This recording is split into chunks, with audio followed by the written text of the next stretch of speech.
कांग्रेस में देखें तो छोटे मियाँ तो छोटे मियाँ, बड़े मियाँ सुभान अल्लाह।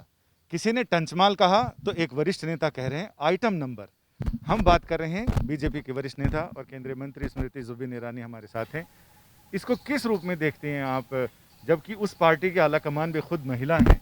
और इस तरह की मुझे लगता टिप्पणियां। है कि ये निम्न स्तर की राजनीति मात्र कांग्रेस का ही संस्कार हो सकता है। कमलनाथ जी का एक कांग्रेस की सभा में एक महिला प्रतिद्वंदी पर इस प्रकार से अभद्र टिप्पणियां करना और साथ ही वहां बैठे कांग्रेस के पुरुष कार्यकर्ताओं द्वारा जोर जोर से हंसना और तालियां बजाना, यह आपको बताता है मूलभूत कांग्रेस की महिला के प्रति क्या दृष्टिकोण है। ये भी अपने आप में शायद चौंकाने वाला नहीं है कि गांधी खानदान इस विषय पर चुप्पी साधा बैठा है। पहले भी मध्य प्रदेश के कांग्रेस के एक नेता दिग्विजय सिंह जी ने एक महिला को, जो उन्हीं के संगठन की एक कार्यकर्ता है, उसको टंचमाल कहा था।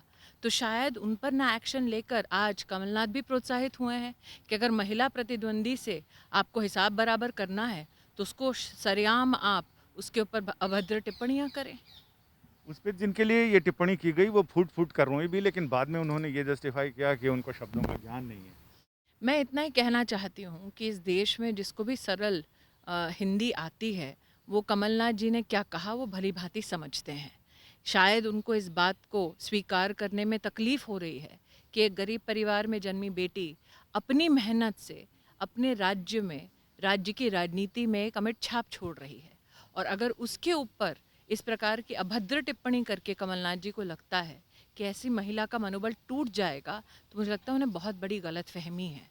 लेकिन साथ ही जैसा कि आपने अपने प्रश्न में ही कहा कि एक ऐसी पार्टी है जिसकी आलाकमान और अध्यक्षा स्वयं एक महिला है और वो महिला चुप्पी साधी बैठी है। तो इसमें what do you think in your opinion what can be done by Congress commander? You should ask the Congress High Command what they want to do with people who will use derogatory words against women who are their opponents in the electoral field. Possibly, this has become now a practice in the Congress party that if you need to attack a woman, or for that matter, if you need to describe a female activist, they will use the most heinous words, words which will possibly make you feel that what kind of a party is this, which is led by a woman, but on various platforms has seen women harassed or for that matter demeaned by congressmen of various shapes and sizes or positions. This is not the first time. Digvijay Singh has famously once called his own female compatriot in his party Tanchmal. Was he reprimanded? Kamalnath will not be reprimanded as well. But at least the nation today knows that this is the true sanskar of the Congress party. इस मुखरता के विरोध में मुख्यमंत्री ने मौन साधा है।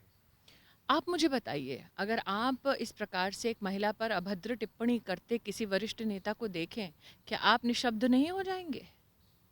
मुख्यमंत्री शिवराज सिंह चौहान जिस प्रकार से व्याकुल हुए, जिस प्रकार से आक्रोशित हुए, और उस महिला की आप सोचिए, चुनावी मैदान में वो काम के आधार पर, पार्टी की आइडियोलॉजी के आधार पर चुनावी जंग लड़ना चाहती है और सार्वजनिक तौर पर उस महिला का अपमान कर, उसके खिलाफ निम्न रूप के शब्दों का इस्तेमाल कर, ये किस प्रकार की राजनीति को प्रोत्साहित कर रहे हैं कमलनाथ? कि देश में गरीब परिवार की महिला देश की राजनीति का भाग नहीं बन सकती? आपका बहुत बहुत शुक्रिया।